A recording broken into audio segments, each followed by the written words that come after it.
Some indication of how the people think. Because only in February we conducted this for the purpose of this conference. We asked around 400 people, random samples, about Gaza. How do you think of different issues like political process, the Palestinian Authority, conduct, and political leadership, elections, and all this? I'll give you some of the important results here. Of course, the full paper is available. For the services provided by the Palestinian authorities, health services, 32% believe that they are better. 22% believe that they are worse. And 45% believe that there is no change. The economic situation, 85% believe it is worse. Of course it is worse. And on the education, and that's interesting, 70% believe that the education services are better. I think that is because people now are going to school, children going to school, students going to school and all this. I think that's why there is no real change still in the curriculum, in the classroom facilities, etc. But people are happy that children are going back to school. And on this issue, by the way, I was asked by an Israeli journalist, does that mean that the Palestinians prefer the Israeli occupation? I said, of course not. I would live under the devil rule rather than the Israelis. I would prefer Yasser Arafat with all his sins rather than live under the Israeli rule, that's for sure. I think people here say that the services under the Israeli occupation were bad, but now they are worse.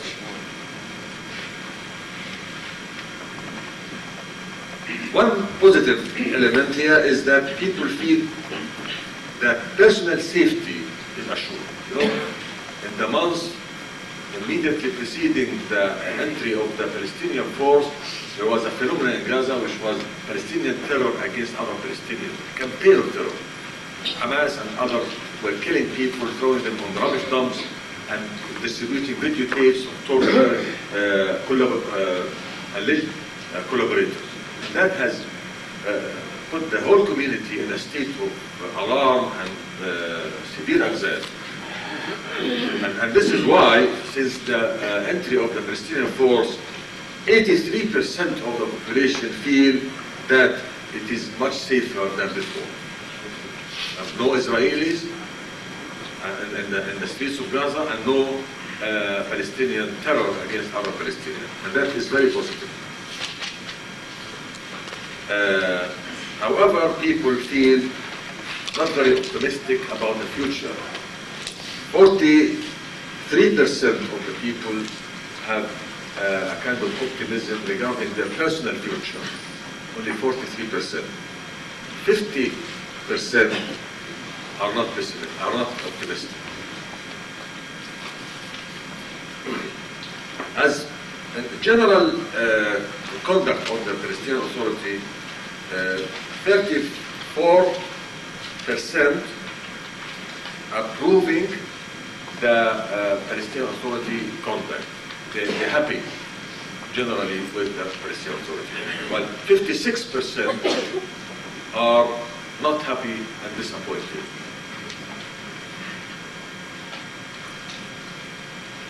Only 20% of the people believe that we live under democratic rule.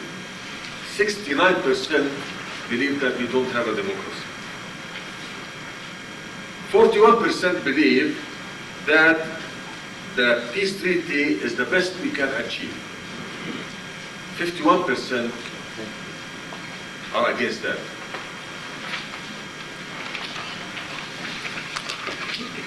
32% of the people believe that the peace treaty will lead to a Palestinian state, while 52% are against it. 46% of the people believe that the police force are doing a good job, and 48% believe they are not. So it's almost split between the two sides. As for the civil administration, 57% believe that the civil departments, different departments, are not doing a good job, while 31% are happy with the way things are conducted. You know, and this is very interesting. 90% of the people believe that you need to have connections if you want to be appointed. Perception of wasta and connections is very widespread. 90% believe that you need it to have appointment. 77% of the sample are disappointed because the expectations of the authorities were not met. We asked people on Yasser Arafat as a leader and the different political factions. We asked people, and the way we observed, Fatah has 33%, Hamas has 19%, PLFP has 10%, Islamic Jihad 4%. They are 4 point something, but I don't want to mention. 4.7% Islamic Jihad, 1.8% the Democratic Front, 0.8% the Arab Liberation Front, جبهة التحرير العربية, and 29.8% nobody. This is significant. It tells you how people are. 30% almost of the population are alienated now from the process of development. If there was election today, and Yasser Arafat or Ahmed Yassin or Haider Abd al-Shafi or nobody are candidates, who will you vote for? 34.4% voted for Yasser Arafat. 33.6% nobody. 19.3% Ahmed Yassin, who's the leader of Hamas. and 11.5% Haider al-Bashir. Which I think is a very good achievement, yani. You have a political party behind you. It's very good. I mean, if you have a small party, then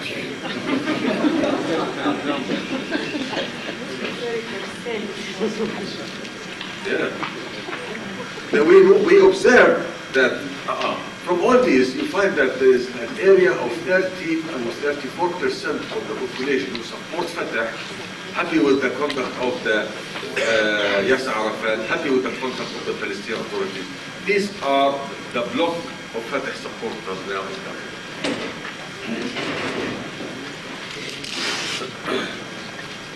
Now, we found that there's a difference between refugees and the natives of Gaza town, especially when it comes to the economic situation. The refugees believe that it is worse, much more, significantly more than the natives. The refugees are more supportive of Hamas. The males are more aware of the disappointments, and they express that very significantly compared to females. Females are more approving of the authorities, while males feel the question of safety, they are significantly positive than the females.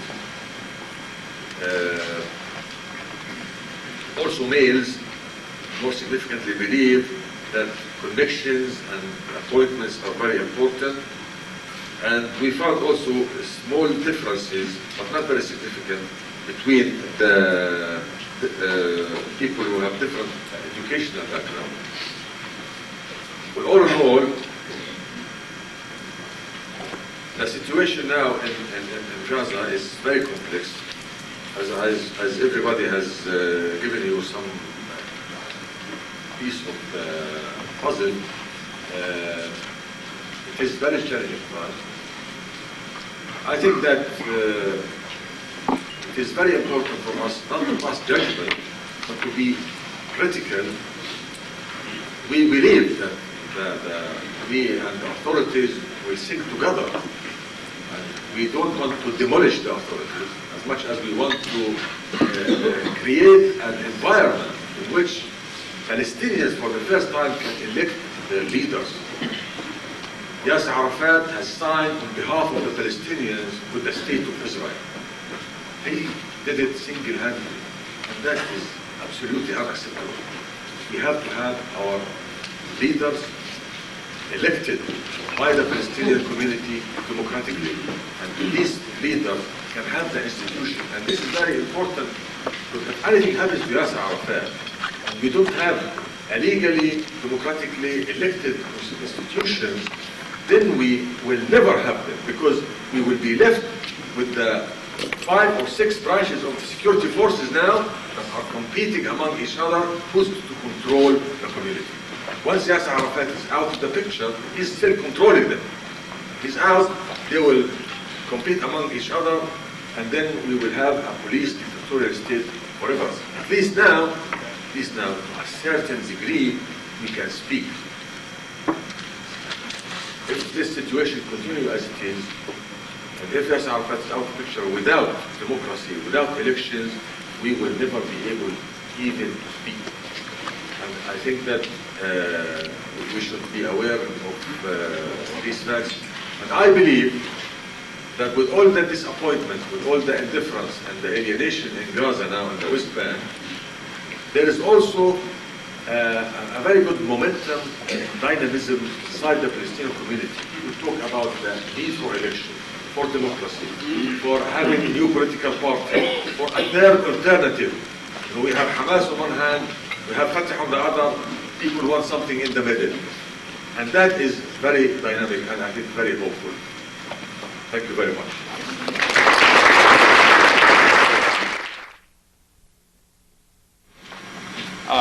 I don't see the speaker saying anything about the U.S. role in all this, and I'm just wondering, what should the U.S. be doing now in order to get the peace process off the dead end it's in at the present time? Could one of you or maybe that's something else we could also keep until closing statements. Yes. Last year I had the fortunate opportunity to attend several lectures by a distinguished scholar, Professor Edward Said. One of the lectures was based on the premise that intellectuals had no place in politics, relating his own experience with the PNC, I think at that time, in Tunisia. However, he evaded my question when I inquired about the means for intellectuals to get involved in the political processes of the new Palestinian state. Therefore, I present this question to the panel. In addition, I'm concerned for the youth of Palestine. Will the Arafat structure eventually accommodate educated youth, or will they be forced to seek other avenues to express themselves, either formally or informally, and to express their interests? Thank you. Does anybody want to take that quickly, or should we leave that?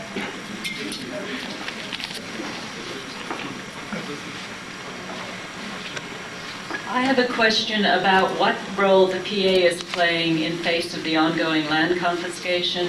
I understand there have been popular committees that have been formed to try to have demonstrations and have civil disobedience to stop some of these confiscations and expansions, especially in the Bethlehem area. And I've heard various reports about whether the PA is really a brake on that sort of activity or is actually participating and attempting to do something in the face of this expansion. Can anyone shed light on that? I'm keeping a list of all these questions and I'll make sure that they get answered. In response to the first gentleman that spoke, wouldn't it be better to just have Likud come back to power, and we will have a definite break, because what we have is a Vichy government in Gaza, and the best we have a pacification process and not a peace process. At least with Likud, we know where everybody stands, and we can have the second intifada to get on with the peace process. I think that adds a lot, so let's hope to hear a response to that. Yes, sir, and then we'll ask the speakers to This sum is up. a question for the whole panel. Has there been any attempt to define whom you are dealing with? Are you dealing with a normal Israeli state? Are you dealing with an abnormal Jewish nationalist state? I think this has been ducked all along, but it goes to the heart of the problem. What is the role of the United States? What is the role of U.S. jury? How do you define the state you're dealing with, Israel? Is it an Israeli state or is it a Jewish state?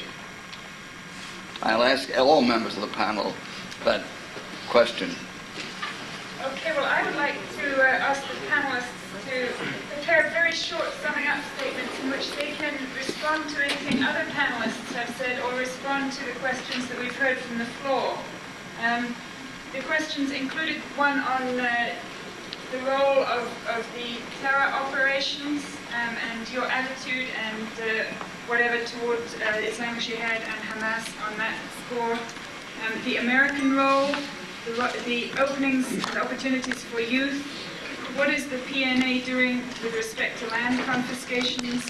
And maybe Likud wouldn't be so bad after all. So what is your response? Who's going to be the first to grab the microphone?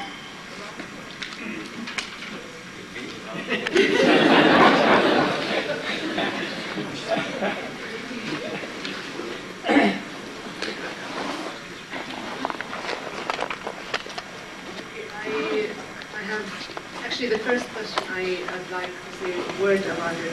I think any attempt of any life, Israeli or Palestinian, has to be condemned. And I think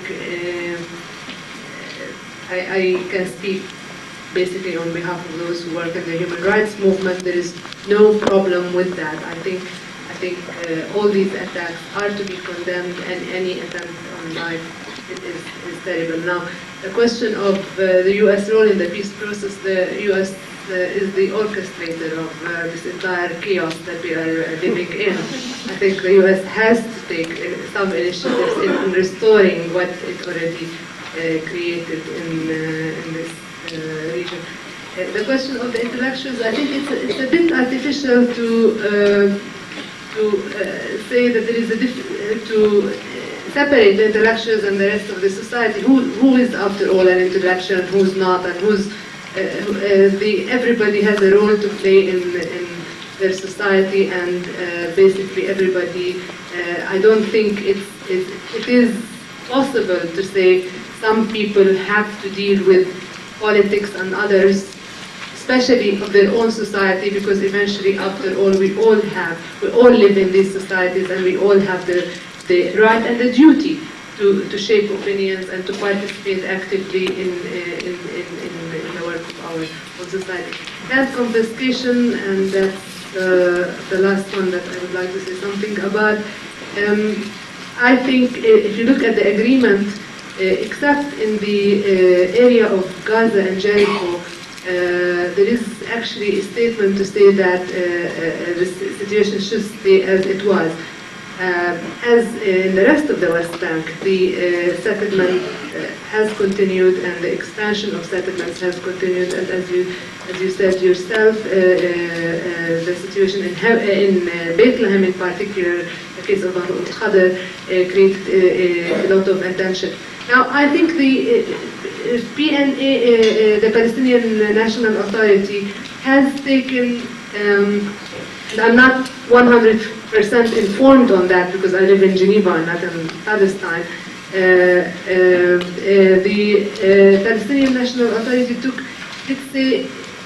has condemned these settlements and has asked for Israel to stop its settlement policy and so on. But I have to say, I don't think there has been some serious effort in that regard. So I think it's one of those things that I think the Palestinian Authority has to translate its words into real action and to try and push the stance that it does say to the Palestinian public, also to the Israeli government, and therefore raise its credibility on very sensitive and very, very important issues such as the fate and the status of the land in the occupied territories.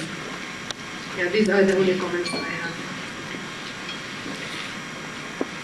Just a few comments, perhaps, the role of the intellectuals. I think that there are different kinds of intellectuals.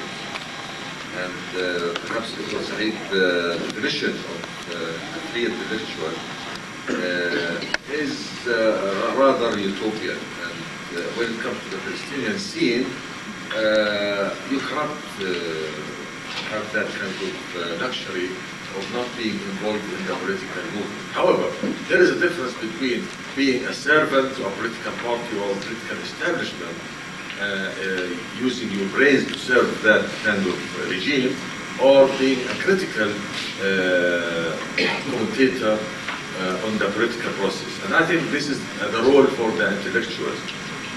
There is a difference between being a politician who's serving the regime and an intellectual who's free and feeling the freedom within himself and the courage to be able to criticize constructively or not. And I believe in the total freedom, unlimited freedom of the intellectual. Now, with the Likud and the Israelis, look, I think the Israeli state so far has proven to be a racist state because basically of the conception of Zionism as the creation of a Jewish state that excludes all other religions or nationals from citizenship. I think if Israel has to survive, it has to be part of the Middle East, and if Israel has to survive, it has to rethink Zionism and to look for the future beyond the confines of the history of persecution of the Jews and the paranoia that has put them in a shell for a long time, that they cannot stretch out and show the human element inside themselves because of the fear that has become like a culture. I think that Jews and Palestinians together inside Israel and outside Israel should work for a future. And we should not allow Only the Likud will ask for Hamas, by the way, and Hamas will ask for the Likud because it's very clear. The issue is so complex. It is very clear to go to war. Let's go to war. But we did go to war for 50 years. When you ask for another Likud, you ask for another war. Is that what you want? Another 50 years of war? Or do you want peace? We want peace, but we want fairness, we want justice, we want our rights, and we want to live as neighbors and equal neighbors with Israel. That can be done by Israelis, by Palestinians, and by the Jewish community everywhere. These three, by the way, can pressure America. America is completely out of touch with the reality. The American public is like living in a big machine. People are not aware of what is happening, even sometimes in their own country. So I mean, I expect too much from the American public. If I ask you to know something about Palestine or Israel, I don't want to be offensive or anything, but this is a fact. Once I was asked by a senator in the Congress here, why don't I vote for the Knesset? He asked me, why don't you vote?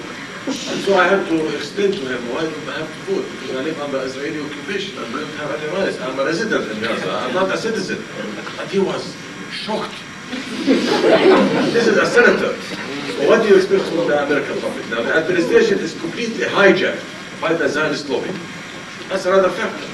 And by the corporation, the armed corporation that of course impose on the administration their own views, their own interests, and I have no hope at all of any American administration without pressure, joint pressure from the Jewish community, from the Palestinian community, from people who want to work for a future in peace.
think that every human life is precious, but you cannot equate the oppressed with the oppressor.